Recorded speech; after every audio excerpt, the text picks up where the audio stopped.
হিমালয়ের পাদদেশে এক ছোট গ্রামে বাস করত গরিব কিন্তু ভক্তিশীল এক যুবক, নাম নীল।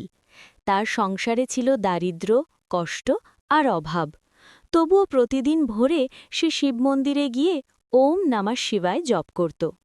একদিন ভীষণ ঝড়ে তার ছোট কুঁড়েঘর ভেঙে যায়।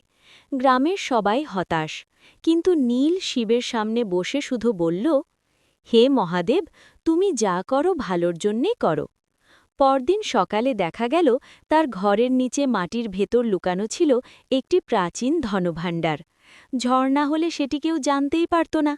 নীল বুঝল, ভগবান শিব কখনো ভক্তকে কষ্টে ফেলেন না, তিনি শুধু সঠিক সময়ে আশীর্বাদ দেন।